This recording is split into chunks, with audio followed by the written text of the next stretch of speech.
Platform VDS पाठशाला पर। दोस्तों मेरा नाम हर्ष है और मैं आपको साइंस पढ़ाता हूँ। साइंस में जो हमारा करंट में चैप्टर चल रहा है जीव जंतु कैसे करते हैं दोस्तों, आज उसका लास्ट सेशन होने वाला है। क्योंकि जो हमारी कल वाली क्लास थी उसमें थोड़े से टॉपिक छूट गए थे, है ना। हमारा एक टॉपिक था जो छूट गया था, उस टॉपिक को यहीं पर डिस्कस करने वाले हैं। मैंने उस टॉपिक को पहले ही लिख दिया है ताकि जो हमारा टाइम है बच सके, लिखने का टाइम बच जाएगा। ठीक है, उससे बचे हुए टाइम में आपको सब कुछ समझा दूंगा। ठीक है दोस्तों, तो सबसे पहले दोस्तों हमारा कल वाला टॉपिक था इंपॉर्टेंट वाला, वो था कि मानव जन्म तंत्र। मानव जन्म तंत्र में हमने क्या पढ़ लिया था, जो हमारे पुरुष का जन्म तंत्र होता है वो पढ़ लिया था।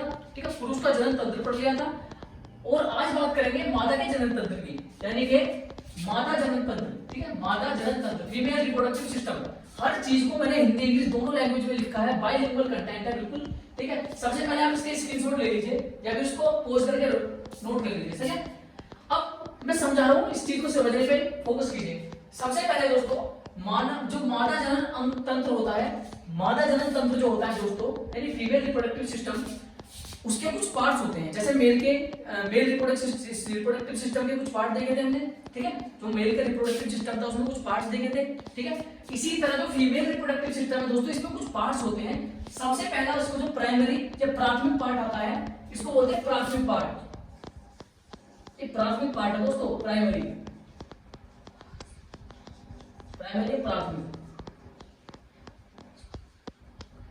पार्ट है। ठीक है, सबसे पहले आता है अंडाशय। ठीक है, अब दोस्तों अंडाशय होता क्या है, अंडाशय होता क्या है दोस्तों, ये सबसे पहले पेयर में एग्जिस्ट करता है, मतलब अंडाशय ओवरी के दोनों तरफ होता है। ठीक है, अंडाशय ओवरी मतलब अंडाशय जो ओवरी जिसको इंग्लिश में बोलते हैं वो दोनों तरफ होता है। ठीक है, मैं रफली डायग्राम बना के दिखा देता हूं आप लोगों को।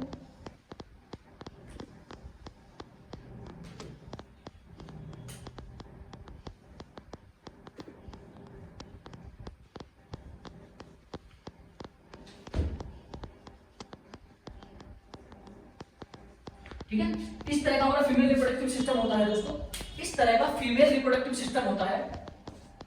इस सिस्टम के अंदर ये दोनों तरफ जो आपको दिख रहे हैं, ये जो आपको दोनों तरफ दिख रहे हैं गुच्छे से दोस्तों, ये होते हैं अंडाशय यानी कि ओवरी। ठीक है, दोनों तरफ अंडाशय समझ में आ गया। उसके आगे होते हैं फैलोपियन ट्यूब, अंडाशय फैलोपियन ट्यूब जिसको अंडवाहिनी बोलते हैं। उसके बाद आता है गर्भाशय का सर्विक्स के बाद आता है दोस्तों क्या वाजाइना। ठीक है, बात क्लियर है। तो अंडाशय में दोस्तों आपको भी बताया, ये क्या होता है दोस्तों, ये पेयर में पाया जाता है, पेयर में पाया जाता है। और जो मादा का युग्मक होता है, यानी कि पेयर, सबसे पहली बात पेयर में पाया जाता है। मादा का जो युग्मक होता है, यानी कि जो हमारा क्या होता है ओवम, यानी कि एग जिसको बोल देते हैं, या तो एग बोल दो या ओवम बोल दो, एक ही बात है। ठीक है, सबसे पहले जोड़े में पाए जाते हैं। जो मादा युग्मक अंडा होता है उसका निर्माण करता है।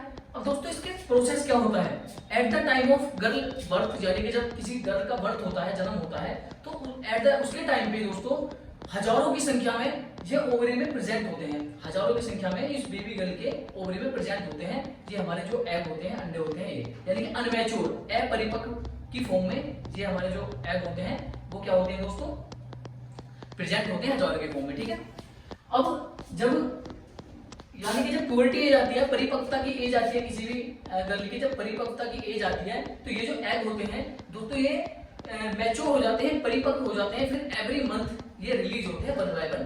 ठीक है, दोनों में से किसी भी ओवरी से। दोस्तों बात क्लियर है। ठीक है, अब इसी ओवरी से दोस्तों, यानी कि जो हमारा अंडाशय है, इससे दो हार्मोन निकलते हैं जो फीमेल हार्मोन बोलते हैं, एस्ट्रोजन प्रोजेस्टेरोन। आपको ये दोनों हार्मोन याद रखने हैं। ठीक है, इंग्लिश में मैंने वही लिखा है, it is form in pair and release egg या ovum, many unmatured egg stay in new born girls ovary in 1000। ठीक है, the mature ovum and egg release every month at the puberty age. Ovary also produce estrogen and progesterone hormone. ठीक है, बात clear है। ठीक है, मैंने बताया जोड़े पाए जाते हैं दोस्तों, और अंडे का निर्माण करती है ओवरी, अंडे का निर्माण करती है दोनों साइड। ठीक है, और जो हमारी जो न्यूबॉर्न बेबी गर्ल होती है दोस्तों, उसके ओवरी के अंदर हजारों की संख्या में प्रेजेंट होते हैं। और हजारों की संख्या प्रेजेंट होने के बाद जब उसकी बिल्कुल प्यूबर्टी एज यानी कि परिपक्वता की एज आती है, मैंने बताया था। ठीक है, उस एज में क्या होता है दोस्तों, ये जो एग है वो एवरी मंथ मैच्योर होने के बाद क्या होता है, रिलीज होता है। ठीक, अब बात करते हैं दोस्तों fallopian tube. Fallopian second part आता है फैलोपियन ट्यूब। इस फैलोपियन ट्यूब में क्या होता है दोस्तों, इसका दूसरा नाम अंडवाहिनी होता है। और ये क्या करती है, अंडाशय से गर्भाशय तक ले जाती है। यानी कि अंडाशय से गर्भाशय तक ले जाती है किसको, एग यानी कि अंडे को। ठीक, देखिए आप, अंडाशय ये रहा, ठीक है, इस अंडाशय से इस गर्भाशय तक ले जाती है, इसे बोलते हैं फैलोपियन ट्यूब। ठीक है, ये ऐसा रास्ता होता है जो एग को, अंडे को इस ओवरी से इस अंडाशय से कहां तक ले जाता है दोस्तों, गर्भाशय तक। ठीक है, ये जो एग है, ओवरी है, इस ओवरी से अंडाशय को गर्भाशय तक पहुंचाया जाता है फैलोपियन ट्यूब के द्वारा। ठीक है, एक बात और बता दूं, निषेचन की प्रक्रिया भी इस फैलोपियन ट्यूब के अंदर ही होती है। निषेचन की जो प्रक्रिया होती है, जहां मेल गैमेट और फीमेल गैमेट फ्यूज करते हैं, तो निषेचन की प्रक्रिया भी दोस्तों फैलोपियन ट्यूब के अंदर होती है। ठीक है, आपको ये बात याद रखनी है, निषेचन की प्रक्रिया फैलोपियन ट्यूब के अंदर होती है। काम क्या होता है फैलोपियन ट्यूब का, अंडाशय को, सॉरी अंडे को अंडाशय से गर्भाशय तक पहुंचाना। ठीक है, बात क्लियर है, बहुत बढ़िया है। मतलब ये लिखा है, also called oviduct, it transfer egg from ovary to uterus and fertilization process अकेले है, यहाँ फर्टिलाइजेशन प्रोसेस खत्म होता है। ठीक है, थर्ड वाले की बात करते हैं गर्भाशय। अभी मैंने बताया आपको गर्भाशय इस तरह का होता है यहाँ पर। ठीक है, अब गर्भाशय दोस्तों क्या होगा, एक लचीली संरचना होती है, यानी कि जो ये लचीली संरचना होती है, इसका मतलब ये एक फ्लेक्सिबल स्ट्रक्चर होती है। ठीक है, भ्रूण निषेचन के बाद मैंने आपको बताया था दोस्तों, यहाँ पर क्या होता है, फैलोपियन ट्यूब के अंदर निषेचन होता है। ठीक है, फैलोपियन ट्यूब के अंदर निषेचन होता है। निषेचन के बाद जो हमारे फर्टाइल एग होता है, जो फर्टाइल एग होता है, जो निषेचित अंडा होता है दोस्तों, गर्भाशय में जाकर रुक जाता है। ठीक है, गर्भाशय में जाकर रुक जाता है। ठीक है, फिर यहीं पर वो भ्रूण बनता है और भ्रूण से धीरे धीरे वो क्या बन जाता है, एक न्यूबॉर्न बेबी बन जाता है। बात क्लियर है। ठीक है, यानी कि लचीली संरचना होती है। निषेचन के बाद भ्रूण 9 महीने तक पोषण ग्रहण करता है। इसका मतलब निषेचन के, यहाँ पर तो निषेचन हुआ, निषेचन के 9 महीने तक यहाँ पर बेबी रहता है और यहाँ पर क्या करता है दोस्तों, जो पोषण है उनको ग्रहण करता है। ठीक है, इसकी आंतरिक, जो इसकी आंतरिक दीवार होती है ना, ये जो यूट्रस है, इसकी आंतरिक जो दीवार होती है दोस्तों, वो थोड़ी मोटी होती है। ठीक है, आंतरिक जो परत होती है इसकी थोड़ी मोटी होती है।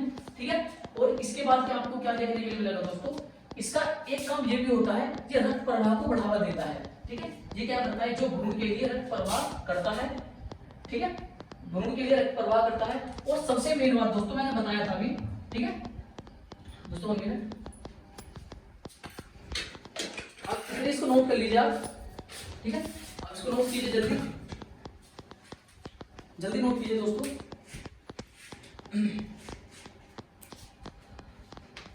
जल्दी जल्दी नोट कीजिए दोस्तों। अब इसको नोट कर लीजिए, एक बार स्क्रीन पॉज करके आप इसको नोट कर लीजिए। ठीक है,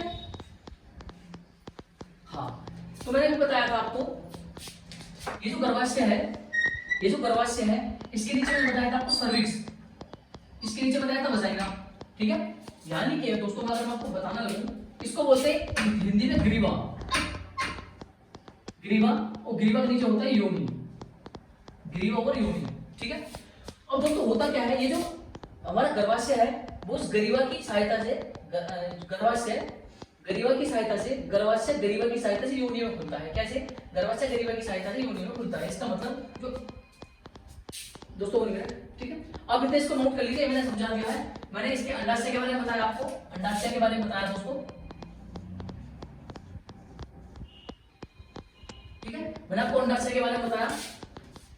अंडाशय का क्या होता है, जोड़े में पाया जाता है दोस्तों। और क्या करता है, ये अंडा का निर्माण करता है। अंडे पहले से जो लड़की का जन्म होता है, बेबी का, गर्ल का जन्म होता है, उसकी ओवरी के अंदर, अंडाशय के अंदर बहुत सारे जो अंडे होते हैं वो अनमैच्योर फॉर्म में, यानी कि अपरिपक्वता की फॉर्म में वो प्रेजेंट होते हैं हजारों की संख्या में। ठीक है, जब यौन अवस्था आरंभ होती है, प्यूबर्टी एज आरंभ होती है, तो दोस्तों क्या होता है, ये जो अंडे हैं, ये प्रत्येक माह मैच्योर होने के बाद, प्रत्येक माह एवरी मंथ मैच्योर होते हैं और 1 बाय 1 करके रिलीज होते हैं। ठीक है, ये बात क्लियर है दोस्तों। इसके अलावा एस्ट्रोजन प्रोजेस्टेरोन ये रिलीज करता है। इसके बारे में क्या बताया, फैलोपियन ट्यूब दोस्तों, इसका काम, इसको अंडवाहिनी बोलते हैं। इसका काम होता है अंडाशय, अंडे को अंडाशय से गर्भाशय तक पहुंचाना। ठीक है, और इसके एक और काम होता है, निषेचन की प्रक्रिया इस फैलोपियन ट्यूब के अंदर होती है। ठीक है दोस्तों, और गर्भाशय के बारे में क्या बताया, लचीली संरचना होती है दोस्तों, लचीली संरचना होती है। फैलोपियन ट्यूब में निषेचन के बाद जो हमारा फर्टाइल एग होता है, फर्टाइलेशन के बाद जो एग बनता है उसको फर्टाइल एग बोलते हैं। जो फर्टाइल एग होता है वो गर्भाशय के अंदर आकर रुकता है और 9 महीने तक वहां पर स्टे करता है। वहीं पर भ्रूण बनता है, वहीं पर जो बेबी है, जो पोइट्री ऑफस्प्रिंग सब कुछ वहीं पर बनता है। ठीक है, ये बात क्लियर है दोस्तों। ठीक है, मैं दोबारा लिख देते हैं। अब दोस्तों बात करते हैं आवर्त चक्र के बारे में। ठीक है, आवर्त चक्र के बारे में बात करते हैं। आवर्त चक्र के कौन कौन से नाम हो जाते हैं, पहला नाम इसका रजोधर्म या फिर मेंस्ट्रुअल साइकिल। ठीक है, आवर्त चक्र का दूसरा नाम जो रजोधर्म है, और रजोधर्म को इंग्लिश में मेंस्ट्रुअल साइकिल बोलते हैं। ठीक है दोस्तों, बात क्लियर है। आवर्त चक्र हमारा नेक्स्ट टॉपिक है। रजोधर्म इसका दूसरा नाम है और मेंस्ट्रुअल साइकिल इसको इंग्लिश में बोलते हैं। ठीक है, अब ये जो इतना सारा लिखा है दोस्तों, अब जो मैं बोलूंगा अब उसको कैच करते रहना, ये आपको याद करने की जरूरत नहीं पड़ेगी। ठीक है, अब सबसे पहले दोस्तों आप लोगों को पता होगा, मैंने आपको बताया था जो मादा का जनन तंत्र है, मादा का जनन अंग है, वो सारी चीजें मैंने आपको बताई थी। ठीक है, और मादा जनन अंग के अंदर मैंने आपको एक चीज और बताई थी कि जो यूट्रस होता है उसके अंदर जाइगोट वगैरह फॉर्मेशन होता है। फर्टिलाइजेशन का प्रोसेस फैलोपियन ट्यूब में होता है। उसके बाद क्या होता है, जाइगोट का फॉर्मेशन होता है। ठीक है, फिर जाइगोट ट्रांसफर कहां पर हो जाता है, वो यूट्रस के अंदर। ठीक है, ये चीजें मैंने आपको पिछले सेशन में बता दी थी। इस सेशन में मैंने दोस्तों आपको क्या लिखा है यहाँ पर, भाई आवर्त चक्र होता क्या है। आवर्त चक्र होता क्या है, सबसे मेन इंपॉर्टेंट बात यही है कि आवर्त चक्र मेंस्ट्रुअल साइकिल होता क्या है। ये लाखों क्वेश्चन है। सबसे पहले आप समझो दोस्तों, जो फीमेल ओवरी होती है, जो फीमेल ओवरी होती है वो एक निश्चित मात्रा में एग रिलीज करती है, अंडा उत्पन्न करती है हर महीने। ठीक है भाई, जो फीमेल ओवरी है यानी कि जो मादा अंडाशय है वो हर महीने निश्चित मात्रा में अंडा उत्पन्न करता है, हर महीने निश्चित मात्रा में अंडा उत्पन्न करता है। ठीक है, अब अंडा उत्पन्न करने की जरूरत क्यों पड़ती है, क्योंकि वो जो एग है, वो जो अंडा है, वो जो ओवम है, जिसको ओवम बोल देते हैं, एग बोल देते हैं, अंडा बोल देते हैं। ठीक है, वो जो है वो आता है फर्टिलाइजेशन की तलाश में, यानी कि अगर एग रिलीज होता है तो वो रुक जाता है फैलोपियन ट्यूब में। एग रिलीज होता है तो रुकता है फैलोपियन ट्यूब में। अगर उसको कोई स्पर्म मिल गया, यानी कि अगर फर्टिलाइजेशन का प्रोसेस मिल गया तो फैलोपियन ट्यूब में स्पर्म और ओवम का फर्टिलाइजेशन हो जाएगा। ठीक है, और जाइगोट का फॉर्मेशन हो जाएगा। ठीक है, लेकिन दोस्तों मेंस्ट्रुअल साइकिल के केस में क्या होता है, भाई एग तो रिलीज होगा, एग रिलीज होने के बाद वो फैलोपियन ट्यूब तक भी आएगा, अंडवाहिनी जिसको बोलते हैं। अब फैलोपियन ट्यूब में आने के बाद क्या होगा दोस्तों, उसको कोई भी निषेचन पूरे महीने वेट करेगा, जो एग है पूरे महीने वेट करता है कि कोई स्पर्म यानी कि शुक्राणु आए और मुझको क्या करे दोस्तों, फर्टाइल करे, एग फर्टाइल करे। ठीक है, लेकिन दोस्तों ऐसा कुछ भी नहीं होता है, स्पर्म अगर ना मिले, अगर एग को स्पर्म ना मिले, अगर मिल जाए तो दोस्तों प्रेगनेंसी यानी कि वही जाइगोट का फॉर्मेशन वगैरह। ठीक है, अगर एग को, जो एग है, जो फीमेल एग है, वो जो रिलीज हुआ है ओवरी से फैलोपियन ट्यूब के अंदर, अगर उसको स्पर्म नहीं मिलता है तो दोस्तों वो क्या करता है, मंथ के लास्ट में वो जो एग है, मंथ के लास्ट में वो ऑटोलाइसिस यानी कि ऑटोलाइसिस हो जाता है। मतलब ऑटोलाइसिस मतलब आत्मविनाश है ना, ऑटोलाइसिस मतलब आत्मविनाश, यानी कि वो जो एग है वो अपने आप को ही ध्वस्त कर लेता है। ठीक है, अब उस एग के ध्वस्त करने की वजह से क्या होता है, भाई जो फीमेल का यूट्रस है उसकी 3 लेयर पाई जाती है। ठीक है, 3 लेयर कौन कौन सी दोस्तों, पहली है पेरीमेट्रियम, मायोमेट्रियम और एंडोमेट्रियम। सबसे जो इनर लेयर है, सबसे अंदर वाली जो लेयर है दोस्तों उसको बोलते हैं पेरीमेट्रियम, अंदर वाली लेयर को बोलते हैं दोस्तों पेरीमेट्रियम। ठीक है, उसके बाद दोस्तों मायोमेट्रियम। मायोमेट्रियम लेयर आपके लिए थोड़ी इंपॉर्टेंट हो जाती है, क्यों, क्योंकि सर इस लेयर के बारे में पूछ लिया जाता है कि कौन सी लेयर है फीमेल यूट्रस के अंदर, फीमेल यूट्रस के अंदर कौन सी लेयर है जो कॉन्ट्रैक्ट कर सकती है ना, यानी कि विस्तार कर सकती है, कौन सी ऐसी मांसपेशियों से बनी है जो कि विस्तार कर सकती है, ऐसे मतलब भाड़ी की तरह अपने आप को स्ट्रेच कर सकती है ना। ये जो लेयर है अपने आप को स्ट्रेच भी कर सकती है ना, इसलिए मायोमेट्रियम थोड़ी इंपॉर्टेंट हो जाती है। इससे भी ज्यादा इंपॉर्टेंट कौन सी हो जाती है सर, इससे भी ज्यादा इंपॉर्टेंट हो जाती है आपकी एंडोमेट्रियम, इससे ज्यादा इंपॉर्टेंट हो जाती है दोस्तों एंडोमेट्रियम। अब एंडोमेट्रियम में क्या होता है दोस्तों, जब ये जो एग निकला, फीमेल ओवरी से जो एग निकला है, ठीक है, अब ये जो एग ऑटोलाइसिस हुआ है, ऑटोलाइसिस होने के बाद ये सबसे बाहर वाली लेयर है, ये फीमेल यूट्रस की सबसे बाहर वाली लेयर है, ये जो एंडोमेट्रियम लेयर है दोस्तों, ये डिग्रेड हो जाती है, ये टूट जाती है, ऐसा मान सकते हो आप, ये लेयर टूट जाती है। ठीक है, अब इस लेयर के टूटने से होता क्या है साथियों, इस लेयर के टूटने से क्या होता है दोस्तों, एक रेडिश लिक्विड देखने के लिए मिलता है, रेडिश लिक्विड देखने के लिए मिलता है ना, यानी कि जो 4 से 5 डे का प्रोसेस होता है आवर्त चक्र का, ये जो प्रोसेस होता है 4 से 5 दिन का होता है, और ये जो प्रोसेस होने के लिए टाइम लगता है, रिपीट कब होता है, भाई प्रोसेस हो गया 4 से 5 दिन के बीच में प्रोसेस कंप्लीट। ठीक है, लेकिन ये जो प्रोसेस है दोबारा जो रिपीट होता है, ये होता है दोस्तों 28 से 29 दिनों के बाद। ठीक है, बात क्लियर है, मैं दोबारा से बता देता हूँ। अच्छा, मैं आपको एक बात बता दूं, जब मादा का जन्म होता है, जब मादा का जन्म होता है तो उसकी ओवरी में हजारों की संख्या में, जब मादा का जन्म होता है तो उसकी ओवरी में हजारों की संख्या में दोस्तों ये जो एग हैं, ये जो अंडे हैं, ये अपरिपक्व यानी कि अनमैच्योर्ड फॉर्म में मिलते हैं। ठीक है, यानी कि पहले से ही होते हैं, फीमेल ओवरी के अंदर पहले से होते हैं जन्म के टाइम पर, लेकिन फर्क क्या है, ये जन्म के टाइम पर होते हैं अनमैच्योर्ड यानी कि अपरिपक्व, लेकिन जब फीमेल हमारी 11 से 12 वर्ष की आयु प्राप्त कर लेती है, 11 से 12 वर्ष की आयु प्राप्त कर लेती है, तो दोस्तों ये जो एग है वो मैच्योर हो जाते हैं, है ना। वो एग 11 से 12 वर्ष की आयु में मैच्योर हो जाते हैं, और मैच्योर होने के बाद दोस्तों क्या होता है, ये एवरी मंथ रिलीज होते हैं एग। क्या दोस्तों बात क्लियर है? मैं दोबारा से बता देता हूँ दोस्तों। आवर्त चक्र यानी कि रजोधर्म यानी मेंस्ट्रुअल साइकिल के बारे में बता रहा हूं मैं। इस साइकिल में क्या है दोस्तों, एवरी मंथ जो ओवरी है वो एक निश्चित मात्रा में एग रिलीज करती है, ठीक है। प्रत्येक माह ओवरी यानी कि जो अंडाशय है वो निश्चित मात्रा में क्या करता है दोस्तों, एग रिलीज करता है, अंडे को रिलीज करता है, ठीक है। अगर वो जो अंडा है वो फैलोपियन ट्यूब में आकर रुकता है, जो मादा की फैलोपियन ट्यूब है, अंडवाहिनी है, वो अंडा रिलीज होने के बाद उसमें रुकता है। उसमें रुकने के बाद अगर उसको कोई स्पर्म मिल गया, अगर उसको कोई स्पर्म मिल गया तो फर्टिलाइजेशन का प्रोसेस हो जाएगा, ठीक है। अगर उस एग को कोई स्पर्म मिल गया तो फर्टिलाइजेशन का प्रोसेस हो जाएगा। दोस्तों अगर स्पर्म नहीं मिला तो दोस्तों क्या होगा, मंथ के लास्ट में, एवरी मंथ के लास्ट में क्या होगा दोस्तों, ये जो एग है वो क्या हो जाएगा दोस्तों, जो एवरी मंथ के लास्ट में क्या हो जाएगा दोस्तों, एग अपना ऑटोलाइसिस हो जाएगा, ठीक है।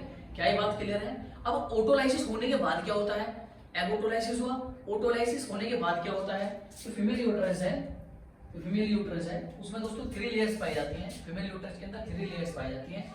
पहली लेयर कौन सी होती है दोस्तों, पेरीमेट्रियम, मायोमेट्रियम, एंडोमेट्रियम। पेरीमेट्रियम सबसे अंदर वाली लेयर होती है, मायोमेट्रियम स्ट्रेचेबल लेयर होती है, ठीक है, जो कि स्ट्रेच कर सकती है अपने आप को, और जो थर्ड वाली लेयर होती है दोस्तों उसको बोलते हैं एंडोमेट्रियम, ठीक है। अब एंडोमेट्रियम लेयर का क्या नाम होता है, ये जो एंडोमेट्रियम लेयर है दोस्तों, एग के ऑटोलाइसिस के टाइम पे ही ये जो लेयर है वो डिग्रेड हो जाती है, टूट जाती है। इसके टूटने की वजह से क्या होता है दोस्तों, रेडिश लिक्विड मिलता है।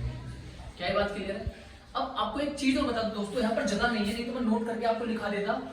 सबसे मेन बात, जो हमारा मेंस्ट्रुअल टाइम होता है, जो हमारा मेंस्ट्रुअल टाइम होता है, यानी कि ये वाला जो टाइम होता है मेंस्ट्रुअल टाइम इसको बोलते हैं। इसमें क्या होता है दोस्तों, एक बार जब ये मेंस्ट्रुअल साइकिल का टाइम पूरा हो जाता है, 4 से 5 दिन का मैंने बताया था ना, तो इसके बाद एवरी 14 डे, यानी कि एवरी 14 डे, इधर लिख देता हूं मैं, एवरी 14th डे,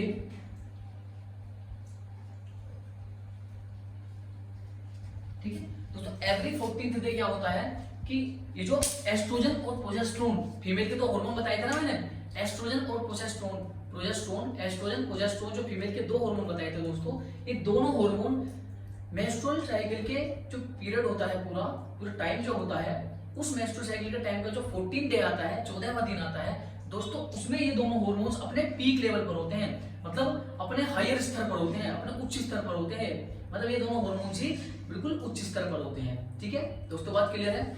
अब ये जो दोस्तों लेयर टूट जाती है, अब सर इसको रिपेयर कौन करता है? फिर दोस्तों फीमेल का मैंने अभी 2 हार्मोन बताए थे, एस्ट्रोजन और प्रोजेस्टेरोन, ठीक है, प्रोजेस्टेरोन। तो प्रोजेस्टेरोन जो लेयर हार्मोन है दोस्तों, उस लेयर को दोबारा से डिग्रेड कर देता है ना। जो प्रोजेस्टेरोन है वो इस लेयर को दोबारा से डिग्रेड कर देता है, यानी कि वो रीजनरेट कर देता है। प्रोजेस्टेरोन हार्मोन इस लेयर को दोबारा से रीजनरेट कर देता है, ठीक है दोस्तों। अब ये जो लेयर टूटती है तो आपका कुछ दिमाग ऐसा लग रहा है कि ये जो लेयर टूटती है तो जो हमारा प्रोजेस्टेरोन हार्मोन है उसका लेवल भी डाउन हो जाता होगा।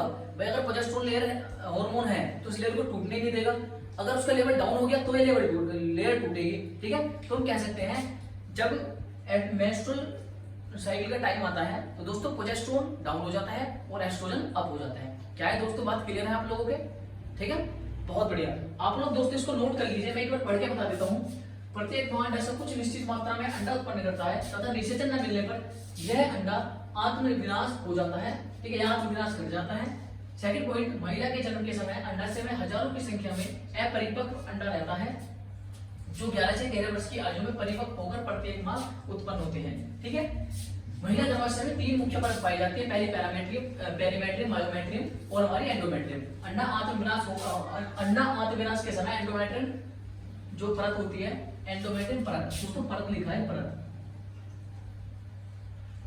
एंडोमेट्रियम परत क्षय हो जाती है जिसके कारण रक्त का स्राव होता है। यह क्रिया 28 से 29 दिनों में देखने को मिलती है। और ये चीज आपको याद रखनी है कि हर 14 डे पे, यानी कि जो मेंस्ट्रुअल साइकिल का 14 डे होता है, पूरा महीने का जो 14वां डे होता है, तो दोस्तों उसमें दोनों जो हार्मोन होते हैं अपने पीक लेवल पर होते हैं, एस्ट्रोजन भी और प्रोजेस्टेरोन भी, दोनों अपने पीक लेवल पर होते हैं दोस्तों, पीक लेवल पर, ठीक है। मार्कर में थोड़ी ज्यादा रख ली है ना, तो थोड़ा सा मैनेज कर लेना। और इंग्लिश में क्या लिखा है दोस्तों ने, every month ovary release egg ovum in fix quantity, egg autolysis if there is no fertilisation process. ठीक है, the at the time of birth of female, many unmatured egg are formed in female ovary. They every month after mature, at 11 से 13 as. यानी कि इसमें क्या होता है दोस्तों, ये जो हमारी एग है मैंने बताया था 11 से यानी कि 28 से 29 दिन के बाद दोबारा से रिलीज होता है। 11 से 12 की एज में रिलीज होना शुरू होता है, परिपक्व हो जाती है। ठीक है, लास्ट का पॉइंट क्या लिखा मैंने, there is three male or female uterus, vary parametrium and myometrium, endometrium at the time of egg operalysis, endometrium layer breaks or degrade that main region of blood flow from the vagina। ठीक है, and repeat after 28 से 29 day, 28 से 29 day. ठीक है दोस्तों, क्या ये बात आप लोगों को क्लियर है? भाई एक बार जोर से बता दो कि क्या ये बात क्लियर है? अरे या हाँ या ना, यस और नो बोल दो एक बार बस। ठीक है, इतनी मेहनत से लिखा है सब कुछ, आप इसको एक बार स्क्रीनशॉट मत लेना, लिख लो, स्क्रीन पॉज करके लिख लो दोस्तों इसको, क्योंकि स्क्रीनशॉट तो फोन में पड़े रह जाते हैं, सदियां बीत जाती हैं, लेकिन स्क्रीनशॉट से फोन पढ़ रहा है कोई भी नहीं पढ़ता। ठीक है, पढ़े जल्दी से उतार लीजिए इसको तुरंत। ठीक है, अब दोस्तों हमारा जो चैप्टर है यानी कि जीव जनन कैसे करते हैं, वो पूरा चैप्टर खत्म हो चुका है। ठीक है, जो चैप्टर हमारा पूरा खत्म हो चुका है दोस्तों, नेक्स्ट चैप्टर हम स्टार्ट करेंगे, वो बता दूंगा मैं कौन सा चैप्टर स्टार्ट करेंगे। ठीक है, लेकिन ये चैप्टर हमारा खत्म हो चुका है। आपका काम ये रहेगा इस चैप्टर को दोबारा से रीड करना है, पूरे चैप्टर को जो मैंने पढ़ाया है। ठीक है, और इससे वन वर्ड क्वेश्चन बनाने हैं अपने आप से। ठीक है, और मेरे को कमेंट करके बताना है कि आपने कितने क्वेश्चन बना लिए हैं, कितने क्वेश्चन आप इससे निकाल पाए हो। ठीक है, तो ठीक है दोस्तों, फिर जब तक के लिए मिलते हैं फिर कल वाले सेशन में, जब तक के लिए आपसे विदा चाहता हूँ। थैंक यू, धन्यवाद।